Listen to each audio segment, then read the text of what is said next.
Un saludo muy especial, soy el arzobispo Andrés Tirado Pérez, fundador de la Congregación Sacerdotal Internacional Católicos Independientes. Siguiendo con la saga de conferencias sobre economía espiritual, algo que es muy importante, muy fundamental para lo que es nuestro progreso, el progreso de nuestra familia, de nuestro hogar, de nuestro entorno.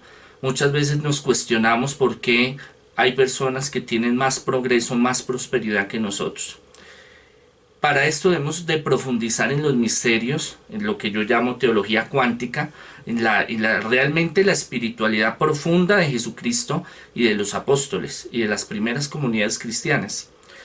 Debemos de mirar la arqueología bíblica y mirar la historia y entender que a la Edad Media nos pintan una estructura ideológica sistemática de una teología en la cual era feudalista. Acordémonos, cae el Imperio Romano, todo queda como en cero, vuelve la humanidad a, como en grandes periodos históricos, vuelve a renacer, vuelve de nuevo a organizarse, vuelve de nuevo a reconstruirse y gran parte de la tecnología, los avances, la ley, la organización se pierde con la caída del Imperio Romano. Porque era un solo imperio y unas solas leyes. Pero al caer el Imperio Romano nacen las monarquías y cada estado, cada nación, cada país tiene que organizar un sistema político, religioso, económico.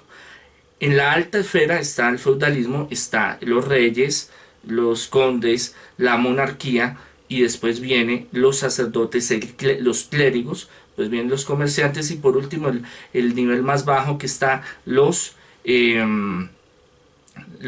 campesinos, los labradores y otros tipos de actividades, digámoslo así. Y desarrollaron un estilo de teología en el cual el rico, entre más rico, más bendecido, y el pobre, más humillado, más llevado, más jodido, más en la inmunda, tenía que soportar ese yugo de la pobreza. ¿Por qué? Para ganarse el reino de los cielos. Mire qué injusticia, para ganarse el reino de los cielos. Entonces nosotros podemos entender de que el papel de Jesús y el estilo en que Jesús nos muestra las cosas es un modelo justo, social, de ayuda al más necesitado. Somos de una religión, cristianismo, catolicismo proactiva. Tuve hambre, me diste de comer, estuve desnudo, me diste para vestirme, estaba preso, me visitaste. O sea, de acción. Y Jesús lo hace cuando hace sus milagros de prosperidad, de sanación, de liberación, de abundancia, de exorcismo. Jesús lo hace. Entonces debemos de entender que Jesús, esa dantesca mirada de la Edad Media, donde encasilla a los apóstoles y a Jesús como unos pobres mendigos, indigentes, ignorantes, llevados, es una versión que es completamente errónea y falsa ante la arqueología bíblica, la historia real. Entendamos que Jesús, aunque era de una procedencia humilde, pero no era miserable, no era un mendigo.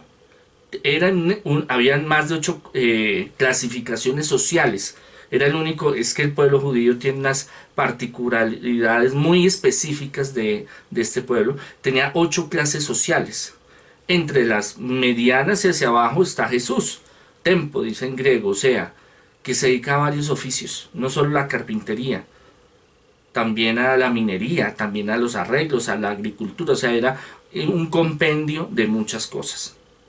Dice la Escritura en esta semana que estamos pasando, Semana Santa, y en la pasión de Cristo, que los centuriones se jugaron a suelto y su manto y se repartieron sus vestiduras.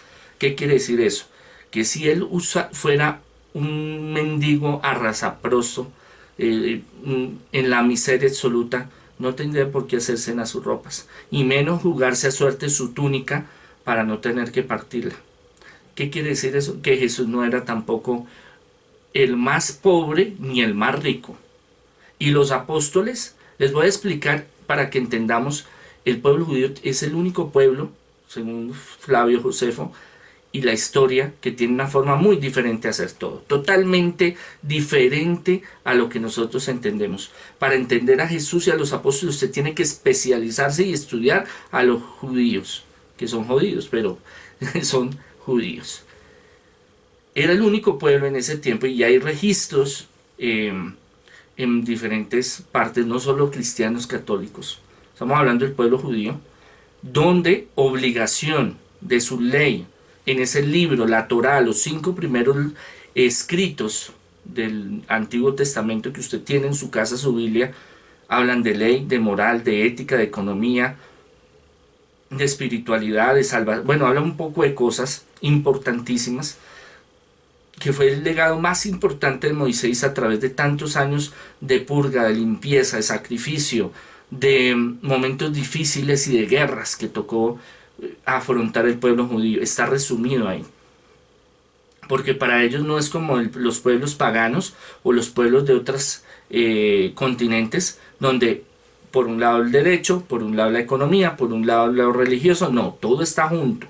Como es un Dios solo verdadero, asimismo la teología, la ética, la moral, la economía, la política, lo social, todo está ahí concentrado, fusionado.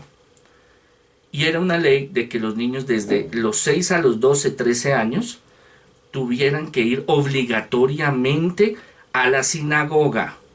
Entendamos que es la sinagoga. La sinagoga siempre se creía y se pensó que era solo para orar. Ah, yo voy, leen algo y medio explican y ya, y me voy. No. La sinagoga era el centro político, económico, de enseñanza, porque dicen que los apóstoles eran iletrados, eran analfabetas, y esto es un gran error, y grandes arqueólogos en teología y en Biblia lo han dicho, no eran ningunos analfabetas, ninguno de los judíos. Es más, por estar donde estaban, en un sitio privilegiado del Oriente, la puerta del Oriente, desde Occidente a Oriente, comercialmente, políticamente, estratégicamente, porque al otro lado estaban los persas y al otro lado estaba Europa, era un sitio donde había mucho comerciante, y eso lo dice los Hechos de los Apóstoles. Cuando viene la infusión del Espíritu Santo, viene Pentecostés, y todos hablan medo, partos, de todos los lenguajes, porque es un sitio, aunque había dejado de ser un sitio supremamente político, importante, económico del reino de Judá, el reino del rey David, seguía siendo una entrada y una salida, paso obligatorio de muchos comerciantes y de muchos pueblos que venían a hacer sus negocios, sus transacciones económicas en Jerusalén. Entonces se habla el latín, porque los romanos lo instauraron como ley, como ley madre del romanismo, el griego ya una parte más intelectual, y el hebreo como lengua oficial del pueblo judío y de la Sagrada Escritura. Entonces estos niños que iban allá era obligatorio que tenían que ir, donde aprendían matemáticas, filosofía, moral, ética, tradición de la iglesia, del pueblo, de la historia del pueblo de Israel, porque para ellos es muy importante el pasado, de dónde vienen, para que nunca se les vaya a olvidar para dónde van. Eso es algo muy importante que muchos pueblos desafortunadamente no lo tenían. Y no tenían la educación ética, moral, escribir, el dialogar, el discernir, el discutir, porque es que las lecturas que ellos hacen no es como nosotros la tenemos de que, ay, compartamos, ay, ¿usted qué opina? No, se acaloraban, se llenaban de furia, cada uno, pero terminaban, usted tiene que argumentar su palabra y el texto y lo que sea. Eso es la sinagoga, es un espacio para compartir y pelear, para que me entiendan. Y más de uno de pronto el que haya podido ir, yo estuve ahorita en Jerusalén, usted entra a una sinagoga y están leyendo y, y ve a uno y a otro rabino o judíos y se están gritando y hablan con pasión y se ponen rojos y se llenan de ira, pero saben hasta qué punto pueden llegar.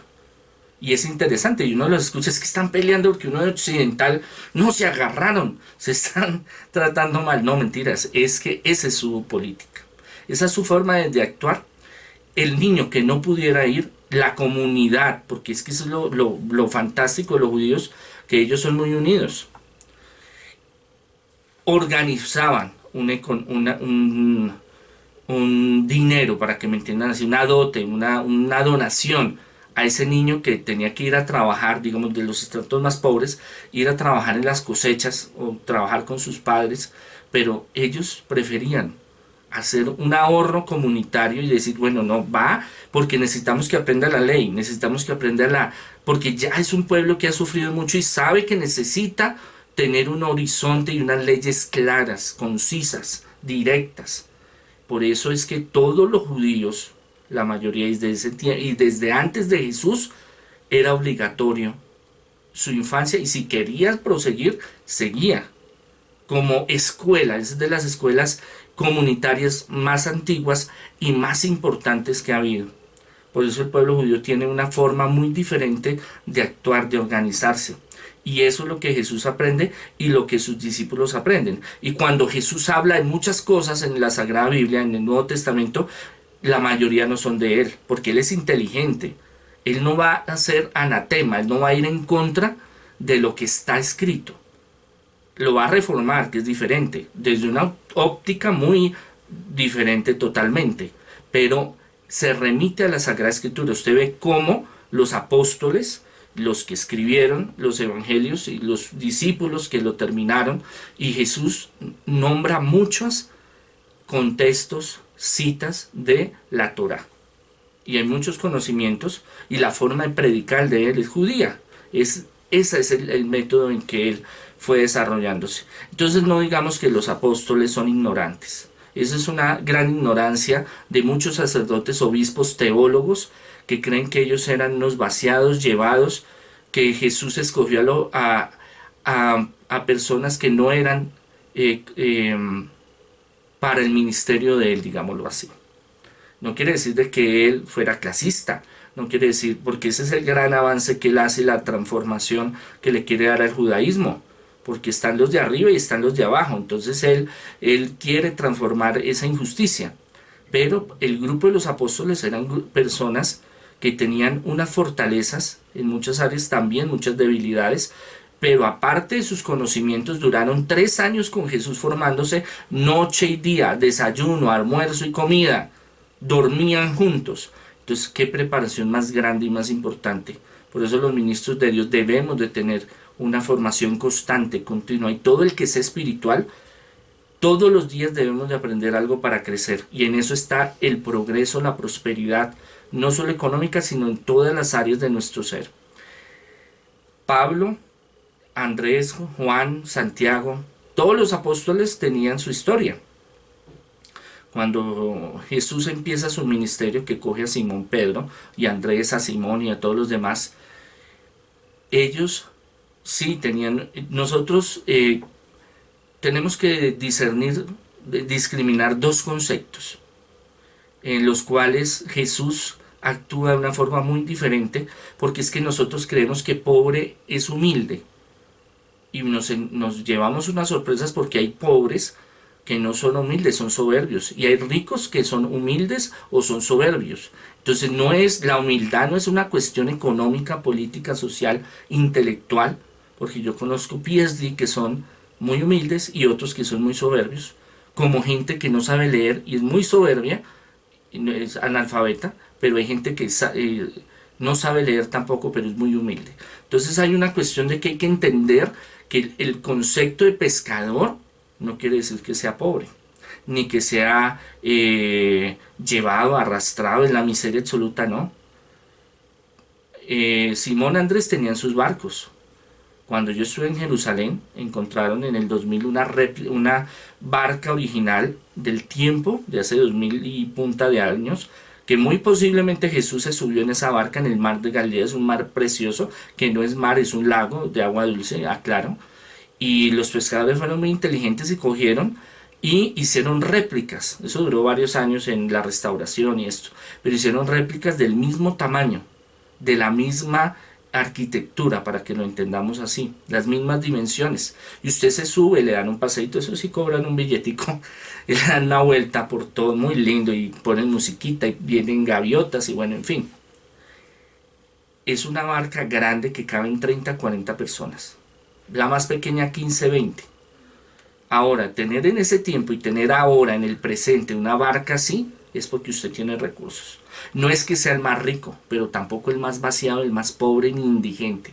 Hay que cambiar esa configuración que le han hecho a los apóstoles a Jesús, que son indigentes. Se habla de que había una bolsa común que muchas mujeres y muchas personas aportaban y de eso se repartían los gastos.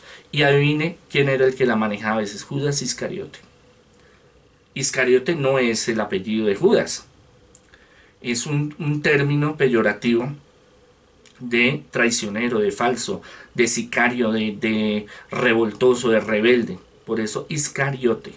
Bueno, entonces tenemos que entender de que Jesús nunca fue en contra del progreso. Al contrario, él dio muchas promesas que el que creyera en él, tanto acá en lo material como en el reino de los cielos, iba a recibir muchas bendiciones. Y eso lo tenemos que tener muy claro, de que Jesús, unos piensan de que estar en la miseria absoluta es que usted va a conseguir muchas bendiciones. Si usted lo ofrece y lo hace desde el fondo de su corazón, un ofrecimiento desinteresado, es posible. Pero si usted lo hace simplemente para que le digan, ay, el pobrecito, ay, no, cómo sufre, ay, cómo está de llevado, como algunos sacerdotes y obispos y ministros y personas que uno conoce que se quejan todo el tiempo, y uno ve y claro, hay problemas en la vida, hay momentos difíciles, pero a Dios le gusta que seamos agradecidos. Ese es un tip, un secreto muy importante que en otros videos vamos a hablar sobre el agradecimiento, que es una fuerza poderosa que abre las puertas de la abundancia material y espiritual. Ahora, el progreso que Jesús viene a dar no es solo material, porque usted quiere medir, eso es otro concepto claro que nosotros debemos de tener presente, porque nosotros queremos medir a Dios por la economía, por el business, el dinero, porque tengo una casa, un carro, un viaje, porque tengo. No, eso va en el camino. Por eso el Señor da una cita tan poderosa, que esto ya es teología cuántica, todo lo que se haga en el mundo material, espiritual, perdón, todo lo que se haga en el mundo espiritual tiene profundización, tiene efectos eh, inmediatos y posterior en el mundo material. Entonces todo lo que se haga en el mundo espiritual tiene afectación en el mundo material. Busca el reino de los cielos y todo llegará por añadidura. Está diciendo todo, no está diciendo una parte, esto y lo otro, pero el centro, y no podemos medir que Dios me ama o no me ama, porque es que no tengo el BM que quiero, o no tengo el dinero para pagar tal cosa, o porque me está yendo de una forma difícil, ¿no? Y sin embargo hay gente que reniega. Es que esta vida y no sé qué, es que a mí me va mal, es que no sé qué. Sí, hay dificultades, pero uno tiene que ser positivo. La mente es algo muy importante y Jesús tiene un análisis muy profundo en la psiquis, en la mente del ser humano, en el sentido de que lo que usted piensa, lo que usted dice, tiene un poder grande. Es una semilla, llama a San Pablo, que se siembra. Entonces nosotros tenemos que entender de que nuestra mente tiene que cambiar ese chip de que lo espiritual es la pobreza, la miseria, o el chip es tener muchísimo, ricos. No, es que la felicidad no está en tener mucho o tener nada, es tener lo necesario y un poco más. Si Dios te da la oportunidad de tener muchísimo, bendito sea el Señor. Si no, a cada uno, cada caso es diferente. Y si no, alabar al Señor también. Porque de lo que tú tienes es lo que puedes dar. Y es cuando Jesús hace varias parábolas sobre la economía. Él habla directamente de las finanzas. Él habla directamente del progreso espiritual y material. ¿Y qué ofrece? Algo mejor, que no se va a pudrir ni que el ladrón se va a llevar, que es el reino de los cielos. Pero que desde acá tenemos que irlo planeando, proyectando, ganando esas, para no ir con las manos vacías, ese tesoro que tendremos que ir a disfrutar eternamente allá. Entonces es muy importante tener claro que no porque esa edad media que nos metieron de que usted tiene que ser pobre, miserable para llegar al reino de los cielos, no señor, no es así. Es de sus actuaciones y con el amor que Jesús nos enseña, por eso lo llaman el profeta del amor. ¿Dónde va a transmitir usted su teología, su evangelización, el nuevo camino? ¿Dónde usted va a hacer praxis lo que el Señor le enseñó de dar con amor? Eso es muy importante, eso es otro tip, dar con amor. Eso lo vamos a hablar más adelante. La historia del dinero es la siguiente para que entendamos, y eso lo habla el Génesis y muchas civilizaciones antiguas. El dinero, ¿quién lo inventó? Nosotros. El sistema económico, nosotros. Antiguamente eh, había, bueno, antes de que se diera, digamos, el intercambio, el trueque, cada uno vivía, llegaba a su sitio. Ahorita después empezó a ver el trueque y empezó a ver cuando el pueblo que dejó, el ser humano dejó de ser nómada, de estar corriendo por un lado, por el otro, buscando sobrevivir y a ver qué come, se asentó en un lugar y empezó a crearse la sociedad. Y en esa sociedad cada uno tenía un rol y un papel y cada uno aportaba y de eso otros pueblos empezaron el intercambio. Yo le doy esto, usted me da esto. Tiempo después desarrollaron que se necesita un sistema más eficiente y donde marcara territorio. Entonces empiezan las naciones, empiezan los bancos, la moneda. Bueno, me estoy saltando toda una historia de la antropología financiera, digámoslo así.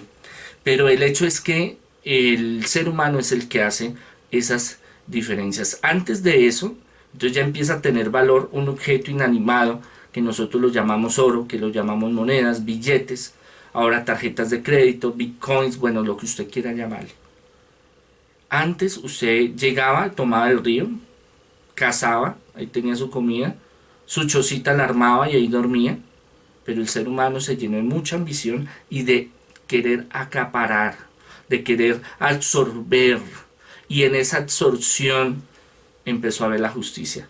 Porque si no, no lo tengo a las buenas, lo voy a tener a las malas. Entonces, nación contra nación, pueblo contra pueblo, para apoderarse los bienes materiales, espirituales, culturales, intelectuales, naturales de otra nación.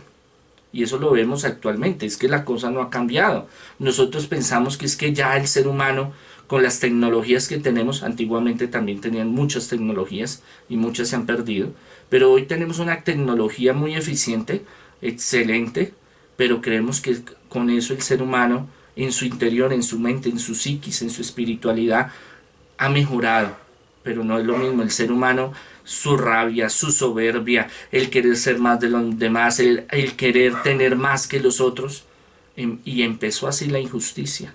Caín y Abel, en el resumen, un día estos vamos a hablar de teología y de la Sagrada Escritura, de cómo nos representa Caín y Abel, que no es un cuento solamente, no es una historia, perdón, solamente de la Biblia judía, cristiana, islámica, sino que viene de los babilonios y de los sumerios y de otros pueblos.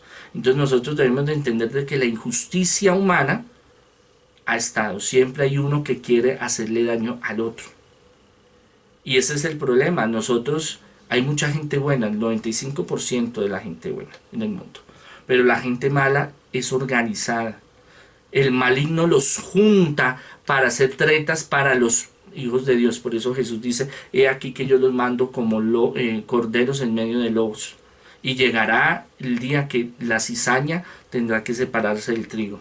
Bueno, hay muchas cosas muy profundas de Jesús que más adelante lo vamos a mirar, y en especial con el perfil, con la proyección de finanzas y economía.